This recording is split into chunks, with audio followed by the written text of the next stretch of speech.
जब हम प्रधानमंत्री जी के शरण में गए हैं तो और कहां जाए, किसके शरण में जाए। मीटिंग भी हुई है हमारे मोदी जी से 2 बार। 7,500 महंगाई भत्ता हमें मिलना चाहिए मिनिमम पेंशन के तौर पे।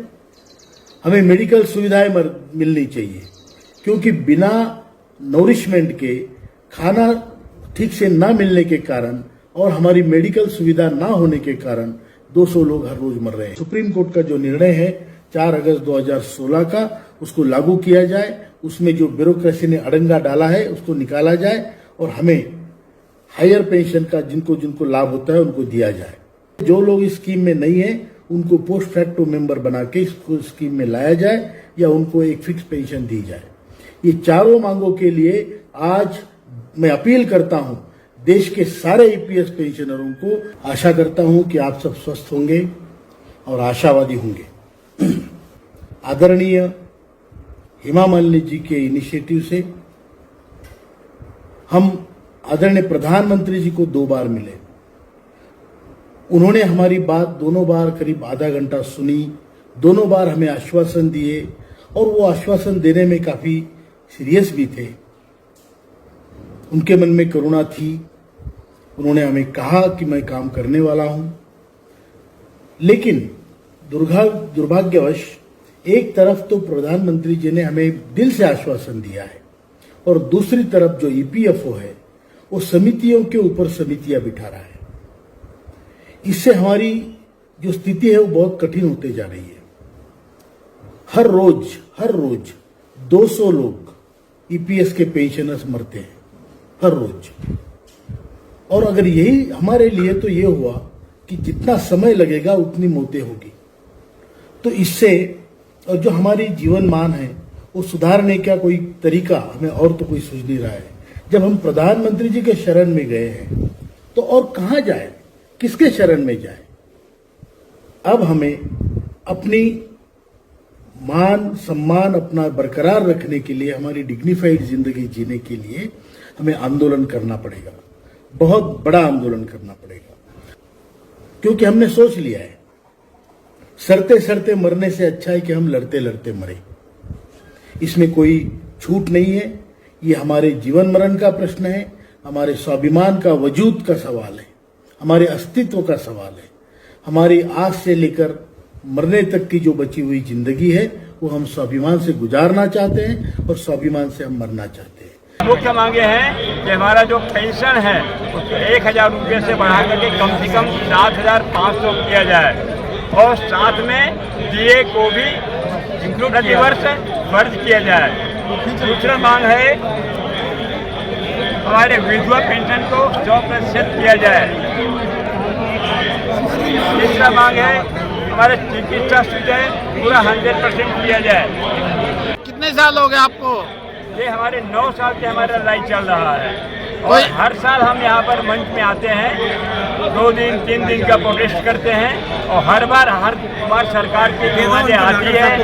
सरकार के सत्ता पक्ष के सांसद भी आते हैं, मंत्रीगण भी आते हैं और विपक्ष के सांसद भी आते हैं और आश्वासन दे के जाते हैं कि हम आपकी लड़ाई को पूरा करेंगे, हम हर जगह आपका साथ हैं। यहाँ तक से मीटिंग भी हुई है हमारे मोदी जी से 2 बार, सीतारमण जी से 3 बार, मांडविया जी से 5 बार।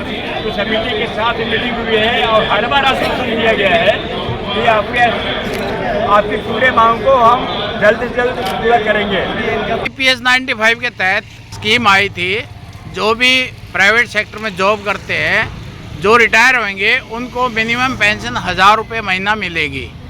लेकिन 10-12 साल से मांग है कि 1,000 रुपये में कुछ होता नहीं है, ये कम से कम 7,500 या 15,000 plus DA plus medical allowance होना चाहिए। तो इसके बारे में आप कुछ कहना चाहेंगे? इसके बारे में मेरा कहना है कि हमारी all India trade union Congress और अन्य ट्रेड यूनियनों ने अनेकों बार इस देश की सरकार को चेताने का काम किया है, हड़ताल कर उसको दिखाने की, अपनी ताकत दिखाने का काम किया है। बार बार ये अनुरोध किया है कि आज 1,000 की जो आप पैसा दे रहे हैं उसमें कुछ होने वाला नहीं है, कम से कम 15,000 की पैसा की जाए जिससे उसका परिवार का गुजारा हो सके।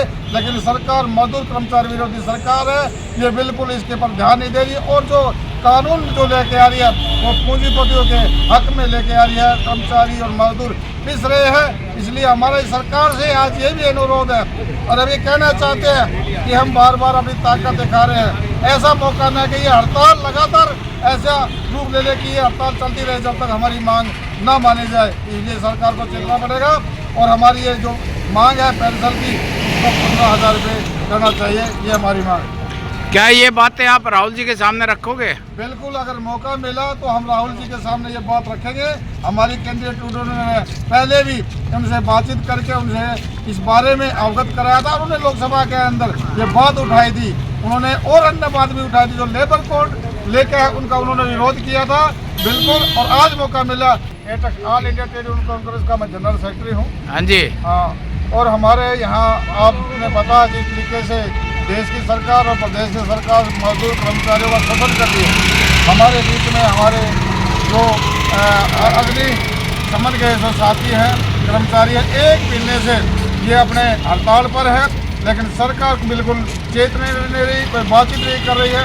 2 साथी इनके शहीद हो गए, उनको शहीद का दर्जा तक नहीं दिया है। उस परिवार पर क्या बीत रही है जिनके बच्चे चले गए, ये काफ़ी मायूस है। और इस बात को लेकर आज इस सद्भावना रैली में आए हैं कि राहुल गांधी से अगर मौका मिला तो ये अपनी बात रखेंगे, उनको ज्ञापन देंगे और देश की सरकार के सामने अपनी बात उठाए, इनकी बात उठाए, जिससे इनका भला हो सके, जो हमारे बीच से चले गए उन परिवारों का भला हो सके।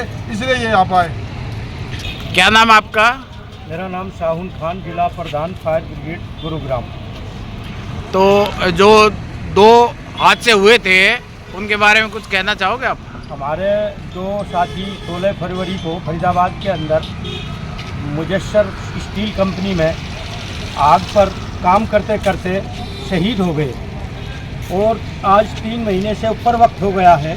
सरकार ने उनके परिवारों की आज तक कोई सुध-बुध नहीं ली है और जो कि हमारी 8 अप्रैल से लगातार फायर ब्रिगेड पूरे हरियाणा के अंदर कर्मचारी हड़ताल पर हैं। 2000 का हमारा पूरा डिपार्टमेंट है और 1700 कर्मचारी आज 31वां दिन है पूर्ण रूप से हड़ताल पर हैं। तो कर्मचारी आपके कच्चे थे या पक्के थे? वो एक भगीचंद शर्मा पैरोल के महकमा के पैरोल पर था और एक रणवीर सिंह कौशल कर्मचारी था। तो आपकी मांग क्या है? हमारी मांग है, वहीं पे एक पुलिस का साथी भी शहीद हुआ था, उसको सरकार ने 1 करोड़ रुपया और शहीद का दर्जा और एक सरकारी नौकरी दी थी। हमारी भी यही मांग है सरकार से कि हमारे साथियों को भी 1 करोड़ रुपया और एक सरकारी नौकरी और एक शहीद का दर्जा दिया जाए। यानी आपका कहने का मतलब है एक देश एक कानून, तो एक ही मतलब फैसला होना चाहिए। एक ही जगह पे 3 साथी शहीद हुए हैं तो एक सरकार एक पेट में उसमें 2 पेट क्यों कर रही है? हमारे साथ सरकार अन्याय कर रही है इस बात का कि हमारे साथी भी वहाँ तड़प कर जान दिए उनको भी, उनके लिए भी हक और न्याय मिले। तो ये संघर्ष जारी रहेगा? ये हमारा जब तक सरकार हमारी मांगे नहीं मानेगी, जब तक हमारी ये आंदोलन और ये हड़ताल जारी रहेगी। क्या राहुल जी के सामने ये बात रखोगे? बिल्कुल रखेंगे, अगर मौका मिला तो हम उसको ज्ञापन भी देंगे। हमारे नारखानी साहब को, हमारी सेंट्रल टीम को, माननीय नरगुन साहब को, वो कैंसर की बीमारी से अभी उठे हैं, इसकी बात में आए, यहाँ पधारे।